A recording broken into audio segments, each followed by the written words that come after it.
The battlefield smelled like cooked meat and melted plastic, a combination that Elias Crane's brain had long since stopped processing as horrifying and filed under normal workday conditions.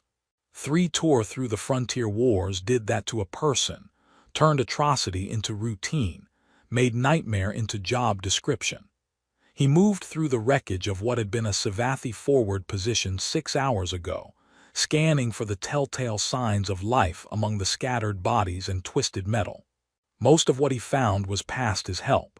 A Savathi soldier with half her torso missing, her distinctive long ears still twitching with residual neural activity. 2 human Marines who'd taken plasma fire at close range, their bodies fused together by the heat. Elias tagged them for retrieval teams and kept moving, medical scanner chirping, as it searched for viable life signs among the carnage. The coalition had pushed hard today, taking this position at cost of 18 human casualties and an estimated 40 Savathi. Command would call it a victory. Elias called it Tuesday. 6 years of this war, 6 years of patching holes in people while other people made more holes, and he still couldn't figure out what they were even fighting for. Resources, territory, ideology. The justifications changed depending on who was giving the briefing, but the results stayed consistent. Bodies that used to be people, scattered across contested ground like discarded toys. His scanner picked up something, faint but present. Heartbeat, shallow respiration, body temperature dropping into shock range. Elias adjusted the scanner's frequency and followed the signal toward a collapsed bunker, its entrance half buried under debris from an artillery strike that had probably saved whoever was inside from the plasma fire that cooked everything else in the immediate vicinity. The sound hit him before he reached the bunker, a keening wail that made his translator implant struggle for context before settling on distress pain terror. Savathi vocal patterns were higher pitched than human, their language built on frequencies that made Elias' teeth ache if he heard it too long. This particular sound bypassed language entirely and went straight to the primal part of his brain that recognized suffering regardless of species. Contact, Elias called into his comm. Possible survivor in bunker complex, grid reference 473. Savathi combatant unknown condition, moving to assess. Copy that, Crane, you need backup. Lieutenant Shaw's voice crackled with interference from the residual plasma ionization that made communication spotty for hours after heavy fighting. Negative. Sounds like they're trapped, not threatening. I'll call if status changes. Elias approached the bunker entrance carefully, scanning for booby traps or unstable structure. The Savathi were known for rigging secondary explosives in retreat positions, turning their own wounded into posthumous weapons. But his scanner showed nothing except one rapidly failing life sign and a lot of structural instability. He started clearing debris, working quickly but carefully. The crying continued, broken by gasping breaths that suggested pain beyond what any analgesic could touch. When Elias finally cleared enough rubble to see inside, his scanner's glow illuminated a scene that made him freeze despite 6 years of battlefield medicine, training him not to freeze at anything. A young Savathi female, and he could tell she was young despite species differences. Something about proportions and the way her ears hadn't fully developed their adult taper, lay pinned beneath a collapsed support beam. Her armor was standard Dominion military issue, but it had melted in places, the synthetic material fused into her skin by plasma heat that had somehow missed killing her instantly. Her face was pale lavender, eyes too large for features that held too much pain for someone who should have been in school, not a war zone. Those eyes locked onto Elias and the crying stopped, not from relief, from terror. She knew what he was, what humans did to captured Savathi, what Savathi did to captured humans. Mercy wasn't something either side had much reputation for. Easy, Elias said in broken Savathi, his translator helping smooth the pronunciation. Medic here to help, understand. She didn't respond, just stared with those huge eyes while her breathing hitched with pain. Elias kept his movements slow and visible as he assessed the situation. The beam was pinning her legs but hadn't crushed them good. The plasma burns on her torso and arms were severe but treatable if he could get her stabilized, manageable. The bigger problem was shock. Her body temperature was dropping fast, and the way her skin patterns flickered suggested circulatory system failure. He needed to work fast. Elias braced himself and lifted the beam, thanking whatever cosmic force blessed him with above-average strength for a human. The girl screamed, a sound that cut through his audio dampeners and made him grit his teeth. He got the beam clear, let it drop outside the bunker, and immediately returned to assess damage. Okay, I know it hurts. I'm sorry. Need to check your injuries. He pulled out his medical scanner, running it over her body while she watched him with that terrible, waiting expression, waiting for the cruelty she'd been taught to expect from humans. Plasma burns, severe. Possible internal injuries. Legs seem intact, but the scanner showed something that made him stop. What the? Beneath the fresh combat damage, his scanner was picking up older injuries. Surgical scarring, extensive and precise. Chemical burns that had healed wrong. Radiation exposure in patterns that suggested repeated, controlled doses. None of it looked like combat damage. Elias looked at her face, saw the way her expression shifted from fear to something worse when she realized what he was seeing. Shame. She was ashamed of whatever he was about to find. I need to remove your armor, he said carefully, switching to standard because his Savathi wasn't good enough for this conversation. To treat the burns, I have to. Do you understand? She understood. Her voice came out small and broken, standard accented but clear. Please, don't take off my clothes. Not from modesty, Elias realized with sick certainty. From fear of what he'd see beneath them. From humiliation of scars she'd been taught to hide. From the knowledge that whatever had been done to her would be exposed to enemy eyes. Elias felt something crack in his chest, some piece of professional distance he'd maintained for 3 tours. He looked at this terrified child, because that's what she was, despite the armor and the weapon lying useless beside her, and understood that he was about to see something that would change how he viewed this entire war. I'm sorry, he said, and his voice came out rough.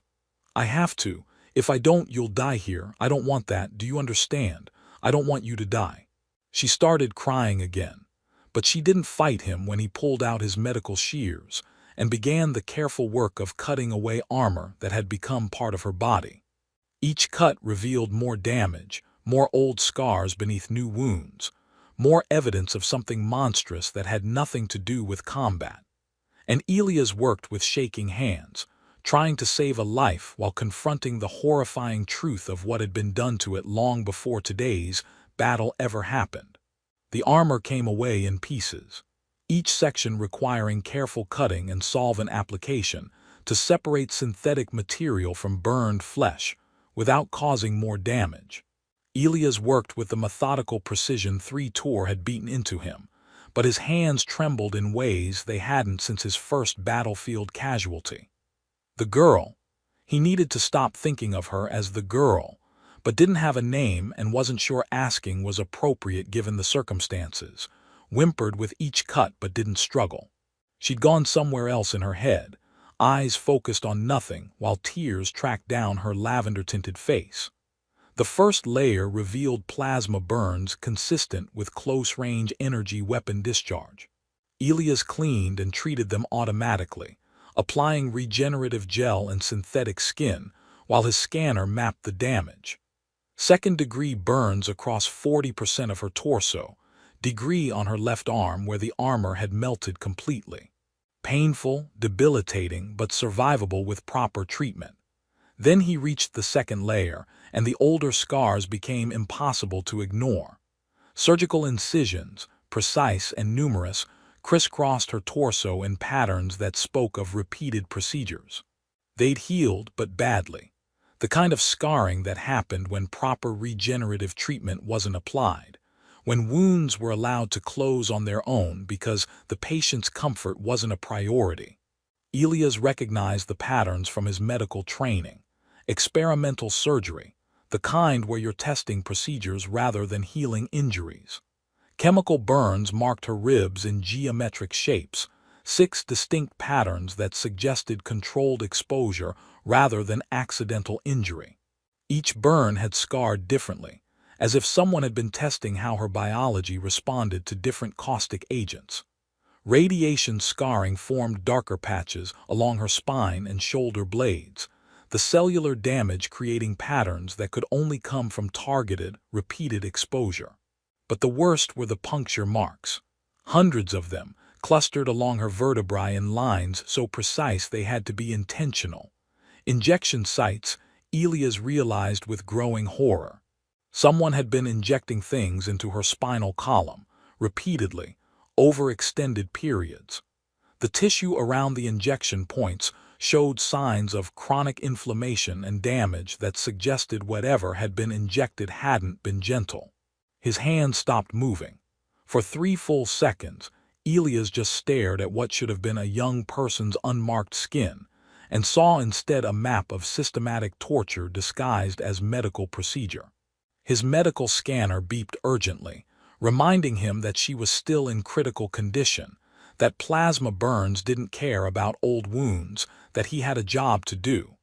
But he couldn't move, couldn't process what he was seeing into the neat categories of combat medicine. This wasn't battlefield trauma.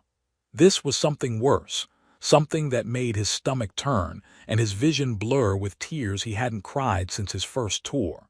The girl, Savathi, patient, victim, made a small sound and tried to pull away, tried to cover herself despite the agony it caused. Her eyes focused on his face, reading his expression with terrible clarity. She knew what he was seeing. She'd expected this reaction, expected disgust, horror, rejection. "No," Elias said roughly, and his voice broke on the word. "No, don't, I'm not." He stopped, swallowed hard, forced himself to meet her eyes. "I'm not disgusted. I'm not going to hurt you more. I'm sorry. I'm so sorry this happened to you." She didn't believe him. Why would she? Elias could see it in her expression, the certainty that his tears were revulsion rather than grief, that his horror was directed at her rather than at whoever had done this. She'd been conditioned to believe the scars made her wrong, disgusting, worthy of the treatment that created them. "Listen to me," Elias said, and he was crying openly now, tears dripping onto her damaged skin as he resumed treatment with shaking hands. "Listen, whatever they told you about why this was necessary, whatever they said you deserved, it was a lie. You didn't deserve this. Nobody deserves this. I'm going to help you, okay? I'm going to treat these burns, and then we're going to get you to proper medical facilities, and someone is going to answer for what was done to you." He wasn't sure she understood through the pain and shock and language barrier. But he kept talking anyway, voice rough with emotion he couldn't suppress. "I have to clean these burns. It's going to hurt. I'm sorry. I'll use local anesthetic, but our supplies are limited, and I can't risk putting you fully under with your vitals this unstable. Can you stay with me? Focus on my voice, try not to move." Elias worked, and while he worked, his mind raced through implications he desperately wanted to deny. Coalition intelligence had reports about Dominion experimentation programs, genetic modification, combat enhancement, psychological conditioning. Command always dismissed them as propaganda, exaggerated stories meant to make the enemy look monstrous. Looking at this child's mutilated body, Elias knew it wasn't propaganda. It was truth. The Dominion had taken their own people, their own children, and turned them into experimental subjects in the name of creating better soldiers. The scars spoke of trial and error, of procedures that failed and were repeated, of a test subject whose comfort was irrelevant compared to data collection. She'd survived whatever program created these scars, been patched together enough to function, then sent to fight in a war where she'd likely been considered expendable. His hands moved automatically. Clean wound, apply regenerative gel, seal with synthetic skin, move to next injury.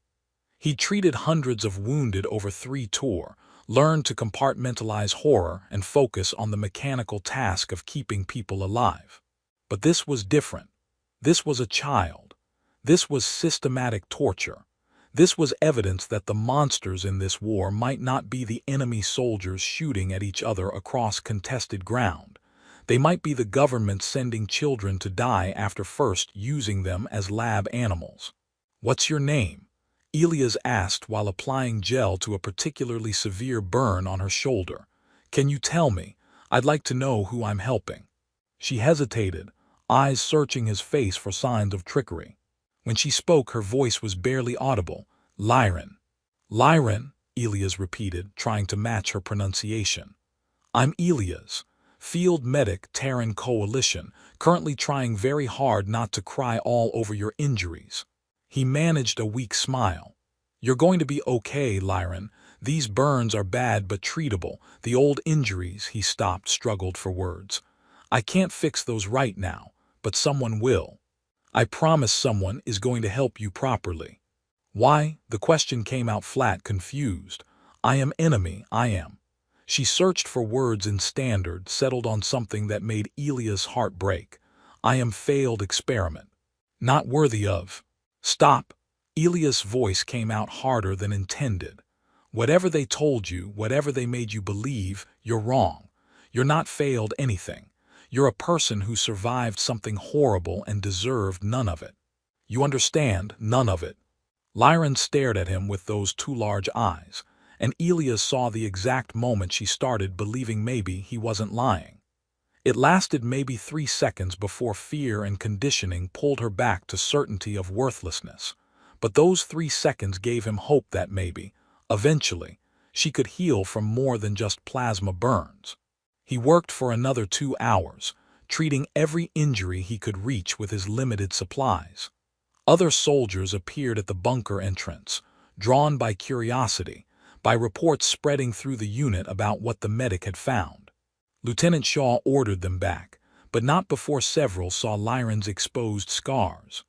Elias heard their reactions, sharp intakes of breath, muttered curses, one soldier stumbling away to vomit in the purple grass. The enemy had done this to their own child. That knowledge spread through combat-hardened troops who'd killed Savathi without hesitation, and something fundamental shifted in how they viewed this war. When Elias finally finished, wounds cleaned, treated, bandaged, pain managed as much as limited supply allowed, he sat back exhausted and looked at Lyran's face. She was still conscious, watching him with expression he couldn't fully read. "Why you help?" she asked quietly. "I am enemy." Elias thought about all the propaganda, all the justifications, all the reasons they'd been given for 6 years of killing each other. He thought about the scars under her bandages, about whatever program created them, about the cosmic scale cruelty required to do this to children. "Because you're hurt," he said simply. "Because you're a kid who's been through hell. Because someone should have helped you long before today and they didn't. Because—" He stopped, met her eyes. "Because maybe both our sides have been lied to about who the real monsters are." Lyran didn't respond, but her ears tilted forward slightly, a Savathi gesture that his translator identified as cautious trust, and Elias felt like maybe, somehow, he'd done something right today. Lieutenant Shaw organized transport back to Coalition Forward Base, with efficiency that suggested she'd already made decisions about Lyran's status before Elias finished treatment. When he emerged from the bunker carrying the Savathi girl wrapped in emergency thermal blankets, Shaw was waiting with a medical evac stretcher, an expression that told Elias career-ending decisions had been made. "She's going in as civilian casualty," Shaw said quietly while other soldiers loaded Lyran onto the stretcher with unexpected gentleness. "Not prisoner of war, not enemy combatant. Civilian caught in crossfire, who requires immediate medical intervention at base hospital." Elias understood the implication. Prisoners went to interrogation. Civilians went to humanitarian aid. The distinction was technically illegal. Lyran had been in Dominion military uniform carrying a weapon, but Shaw was betting that what Elias found under that uniform would justify the legal fiction. "Thank you, Lieutenant." "Don't thank me. Thank whatever cosmic force made me check on you before calling in the recovery." Shaw's expression was hard. "I have 2 daughters back on Earth. Neither of them are soldiers yet, though Kara keeps talking about joining up when she turns 18. She looked at Lyran, at the small form swallowed by blankets, and something cracked in her command voice. "If I found out someone did to my girls what was done to that child, I'd burn the universe down finding them. We're taking her in, Crane. Let command handle the politics." The transport back took 40 minutes through contested airspace, fighters from both sides maintaining the uneasy ceasefire that sometimes held during casualty recovery. Elias sat beside Lyran's stretcher, monitoring vitals that remained stable but concerning. She drifted in and out of consciousness, pain medication and shock making her incoherent when she surfaced. Other soldiers crowded the transport, their eyes constantly drawn to the stretcher. Word had spread fast: enemy child, experimental scars, human medic breaking down crying while treating her. Some looked skeptical. Most looked disturbed. A few looked furious in a way that wasn't directed at Lyran, but at whatever system created her scars. Private Morrison, a combat engineer whose team had cleared the bunker complex, leaned toward Elias during the flight. "Is it true, what they're saying about what you found?" "Depends on what they're saying. That the Dominion's been experimenting on their own people. That the kid was a test subject before she was a soldier." Elias looked at Morrison's young face. The private couldn't be more than 22 and saw genuine distress beneath the question. "It's true. I saw the scars. Surgical, chemical, radiation exposure. All systematic, all intentional. Happened over extended period before she ever saw combat." Morrison cursed quietly. "Command said those reports were propaganda, said the Dominion wouldn't do that to their own people. Command was wrong." Elias checked Lyran's vitals again, adjusted her IV flow. "And I'm guessing when we get to base, Command is going to have some explaining to do about why they dismissed evidence."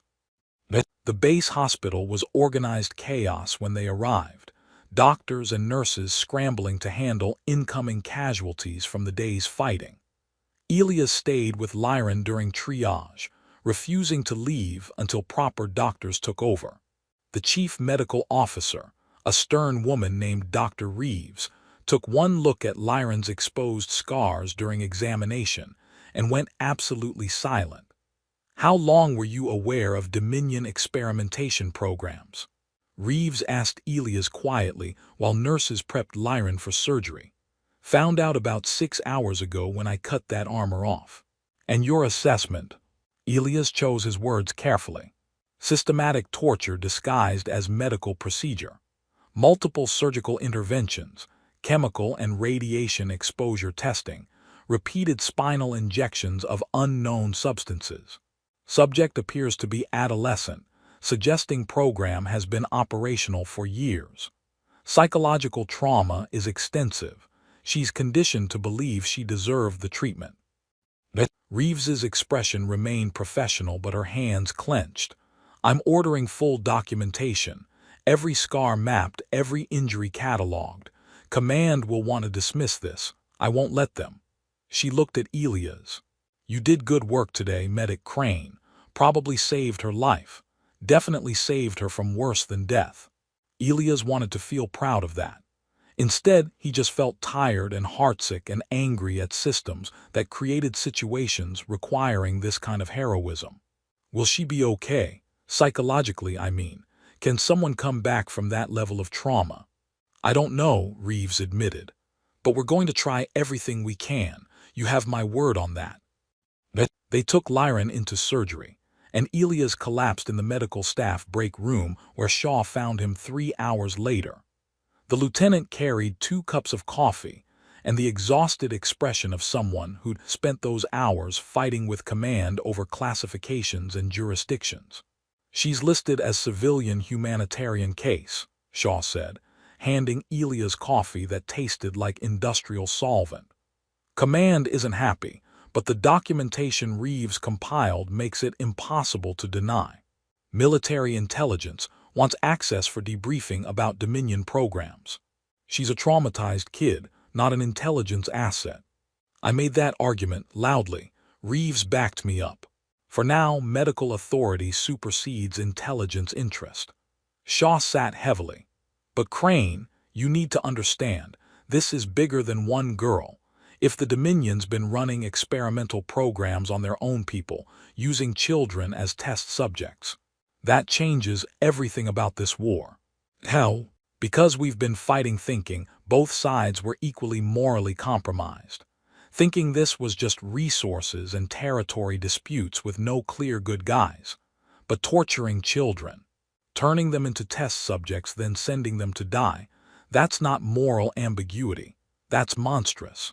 Shaw stared into her coffee. Coalition leadership will demand investigations. Humanitarian organizations will get involved. This could shift the entire political landscape of the conflict. Elias thought about Lyran's scars, about her terror when he removed her armor, about the shame in her eyes when she realized what he was seeing. All because one medic documented what he found. All because you chose to see her as a person instead of an enemy. Shaw finished her coffee. Get some rest, Crane. Reeves says you can visit the girl once she's out of recovery. She's asking for you. She is. Apparently she trusts you. God knows why, given what humans have done to Savathi prisoners in this war. But she does. Don't make her regret it. Elias visited Lyran's recovery room 12 hours later, after catching 4 hours of sleep that did nothing for his exhaustion. She was awake, propped up on medical bed with more monitoring equipment than seemed necessary attached to her small frame. Her ears perked forward when he entered, that gesture of cautious trust he'd seen before. "Hello," she said in careful standard. "You come back." "I said I would. How are you feeling?" "Hurt but less." She looked at the medical equipment, at the clean room, at the absence of restraints or guards. "This is not prison. No, you're in hospital, medical facility, here to heal." Elias pulled up a chair, sat at her level. "Doctor, Reeves and her team are going to help you recover. All of you, new injuries and old ones." Something flickered in Lyran's expression. "The old, you tell them, about experiments. Yes, they needed to know to treat you properly. Is that okay?" She was quiet for a long moment. Then, Dominion say experiments make strong, make worthy. Say humans are animals who show no mercy to prisoners. Her two large eyes focused on Elias. "We're people first," Elias replied. "Enemies is just something governments made us. Underneath that, we're all just trying to survive, trying not to hurt too much, trying to find reasons to keep going." He smiled slightly. "And sometimes we find those reasons in unexpected places. You taught me that." Lyran tilted her head, ears swiveling in confusion. "I teach nothing, I am failed." "You're not failed anything," Elias interrupted firmly. "You survived. You're still here. That takes more strength than any enhancement program could create. You understand. You're stronger than anyone who hurt you because you're still alive despite everything they did." She didn't respond immediately, processing words that clearly contradicted everything she'd been conditioned to believe. Finally, she asked in a small voice, "What happened now, to me?" "Now you heal. Doctors will treat your injuries, all of them. There are people who specialize in helping with the kind of trauma you experienced. It won't be fast and it won't be easy, but you won't be alone." Elias paused. "And when you're ready, if you're willing, people will want to hear your story. About the programs, about what was done to you. But only if you want to. Nobody will force you. Story change anything." Elias thought about Shaw's words, about political landscapes shifting, about the potential for truth to reshape how entire species viewed each other. Maybe. Sometimes one person's truth is powerful enough to make people question everything they thought they knew. Your truth might be that powerful, Lyran. Her ears tilted back slightly, uncertainty his translator supplied. Dominion will be angry, will say I am traitor. Probably, but you'll be here safe where they can't reach you. And you won't be alone. Elias leaned forward. I know trust is hard after what you've been through, but I'm asking you to try trusting that not everyone will hurt you. That healing is possible. Can you try?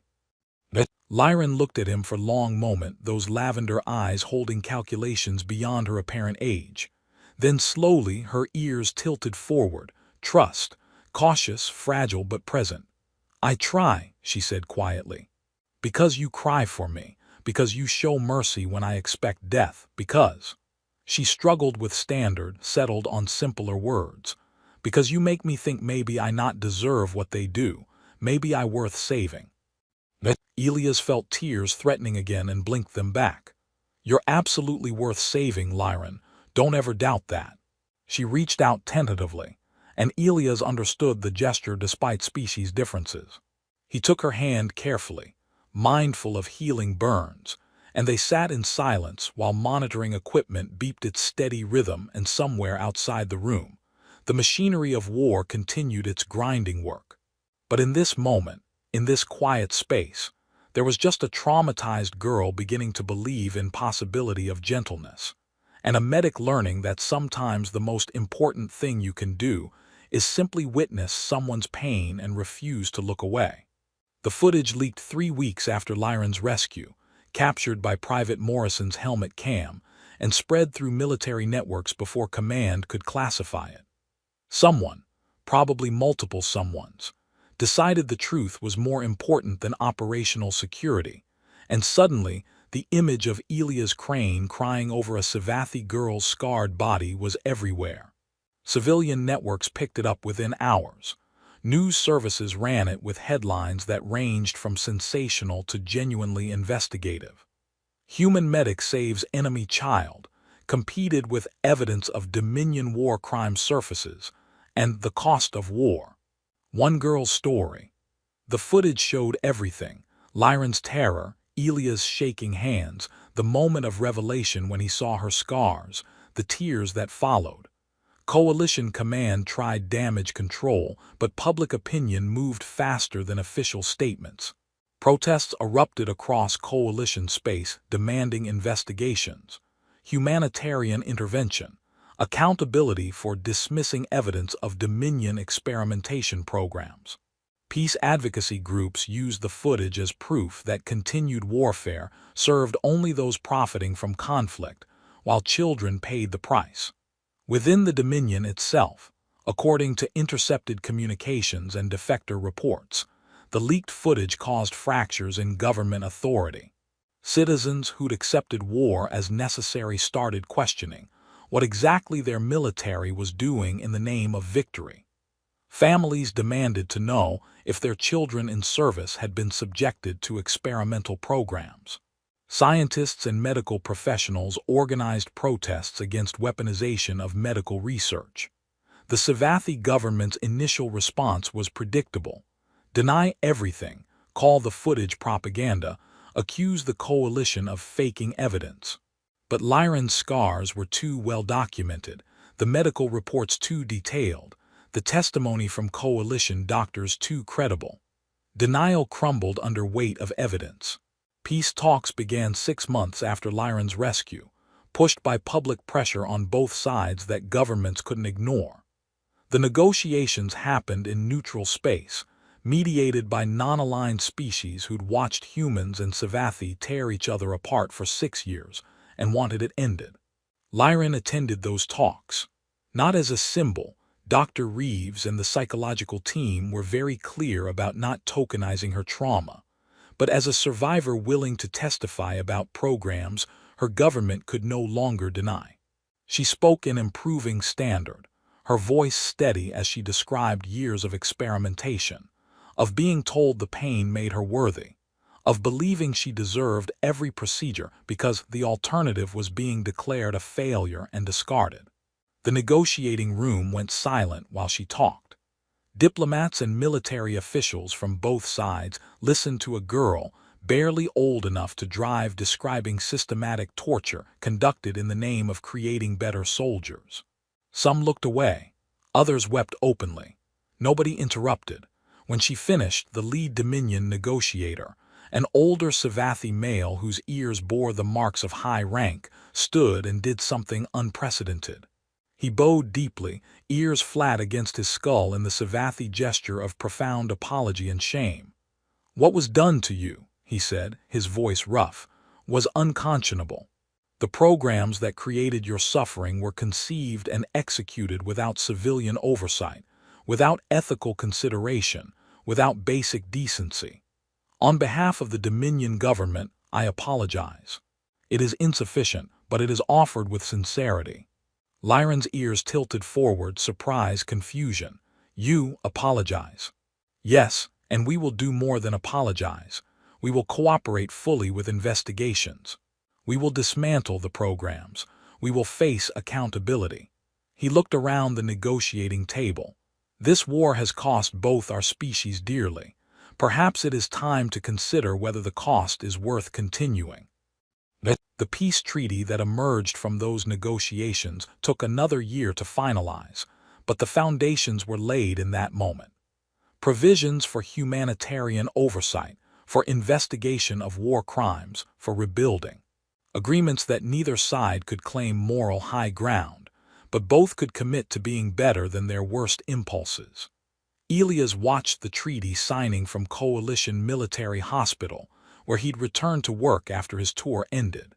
He'd been promoted, decorated, offered positions in military leadership that he'd declined. All he wanted was to do the work, help people heal, train other medics, make sure the lessons learned weren't forgotten. He received messages from Lyron regularly now. Her standard had improved dramatically with immersion therapy and education programs. She wrote about her recovery, physical scars fading with regenerative treatment, psychological wounds healing slower but healing nonetheless. She wrote about the therapy helping her unlearn conditioning, about the educational courses teaching her things beyond combat and survival, about slowly learning to trust that kindness wasn't a trick. And she wrote about her decision to study medicine. "You show me that helping is stronger than hurting," one message read. "That healing is choice we make every day. I want to make that choice. Want to help others like you help me." "Is good goal, yes." Elias replied immediately. "It's the best goal. You're going to be an amazing medic, Lyron." 2 years after the rescue, the frontier wars officially ended. Elias attended the final ceremony in uniform. He'd planned to retire, but wore one more time out of respect for everyone who hadn't survived to see this moment. He stood with survivors from both species, listening to speeches about peace and reconciliation, and hope for shared future. Lyron was there too, granted coalition citizenship and asylum after extensive legal proceedings. She wore civilian clothes and medical student identification, her ears adorned with simple jewelry that marked her as Dominion expatriate choosing new allegiance. When she saw Elias, her whole face lit up, an expression he'd never seen during those first terrible days in the bunker. "Elias." She approached with confidence that would have been unthinkable 2 years ago, and when she reached him, she did something that made his breath catch. She hugged him, carefully, mindful of personal space and trauma history but genuine. "You come to ceremony, I am glad. Wouldn't miss it. How are you? How's medical training?" "Is hard is good hard, I learn much." Her ears tilted forward with pride. "I help with refugee medical program. Other Savathi who defect, who need treatment, who have trauma. I understand what they feel. Can help them trust coalition doctors." "That's incredible, Lyron. I'm so proud of you." They stood together watching ceremonies, and Elias thought about that day in the bunker, the terror in her eyes, the scars that told stories of systematic cruelty, his own helpless grief at what had been done to this child. He thought about how easy it would have been to see her as just another enemy combatant, to provide minimal treatment and move on, to never look beneath the armor and confront the horror underneath. "Can I ask something?" Lyron said quietly. "Why you cry that day? When you see my scars, not disgust, I know now, but why grief? Why you care about enemy child's pain?" Elias considered the question. searching for truth in memory of that moment when his professional distance shattered. Because pain is pain, regardless of who's feeling it. Because you were a child who'd been hurt repeatedly by people who should have protected you, and that truth was bigger than any war or political boundary. Because he paused, found the core of it. Because seeing you suffer and doing nothing would have made me complicit in the cruelty. I couldn't be that person, wouldn't let myself be. Lyron nodded slowly, processing. You teach me that day that being strong is not same as being hard, that caring is not weakness, that we all have choice, hurt or help. She looked at him with those large eyes that held so much more peace now than they had 2 years ago. I choose help because of you, because you show me different way. You chose help because you're brave, Elias corrected gently. I just held a mirror up to show you what was always there. The strength, the resilience, the capacity for healing. You did the hard work of believing you deserved better. The ceremony concluded with both species anthems played in harmony, symbolic of cooperation hoped for, if not yet fully realized. People dispersed slowly, some returning to military service, others to civilian life, all to futures that suddenly held possibility of peace. Elias and Lyron walked through the memorial gardens planted to honor the fallen from both sides. Purple grass from Savathi worlds mixed with earth flowers, creating landscape that belonged to neither species and somehow to both. What you do now? Lyron asked. Return to combat medicine. No, I'm transferring to civilian practice. Refugee medicine, actually, helping people displaced by the war rebuild their lives. Elias smiled. Turns out there's high demand for medics who can work with both human and Savathi patients. Someone recommended me for the position, said I had relevant experience treating cross-species trauma. Lyron's ears twitched with amusement. Cannot imagine who gives such recommendation. Complete mystery. Must have been someone who thought I was competent despite all evidence to contrary. They laughed together, and it felt like victory in ways treaties and ceremonies couldn't capture. Two people from species that spent 6 years trying to destroy each other, now sharing humor and hope for future where their scars, physical and moral, became reminders of what to never repeat rather than justifications for continued hatred. Years later, when historians and journalists wrote about the frontier wars ending, they focused on different aspects. Some emphasized the political negotiations, others the economic factors, still others the military exhaustion that made peace necessary. But the image that endured, that became iconic of the war's human cost and the possibility of reconciliation, was that leaked footage.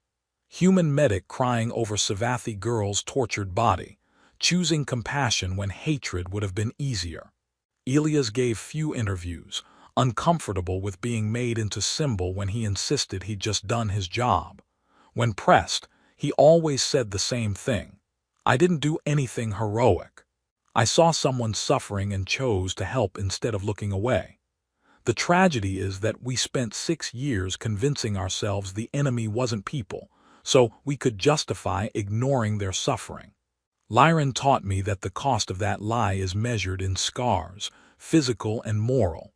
If our species learned anything from this war, I hope it's that mercy isn't weakness. It's what makes us worth saving.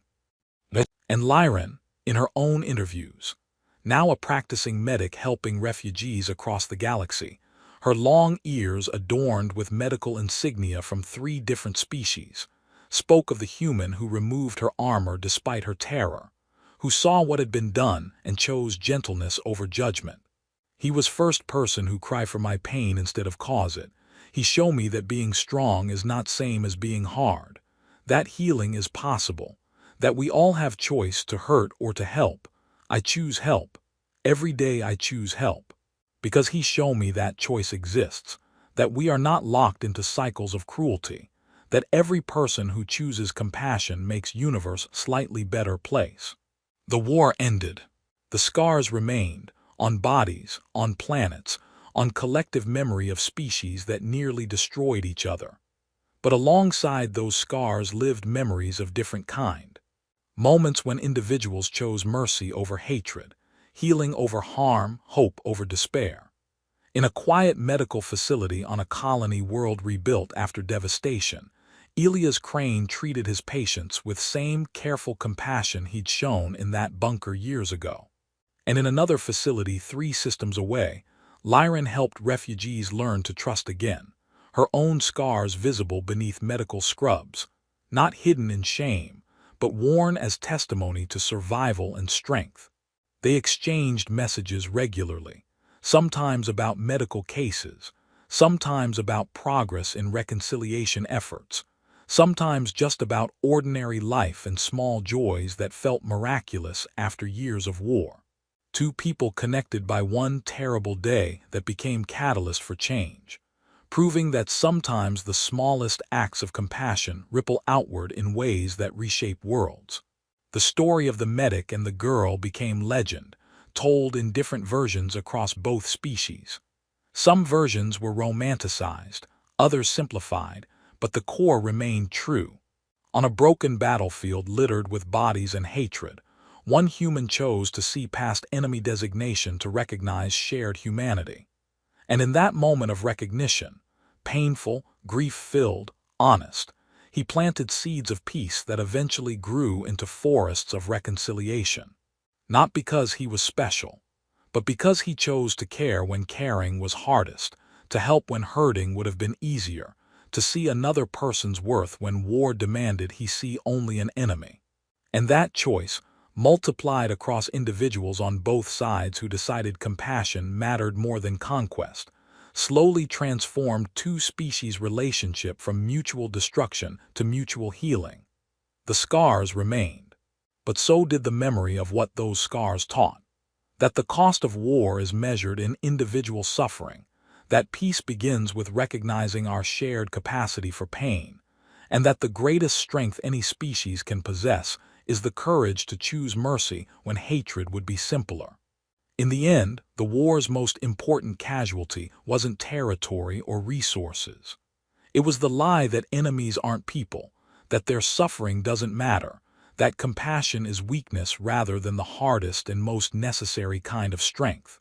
And the war's most important victory wasn't military conquest.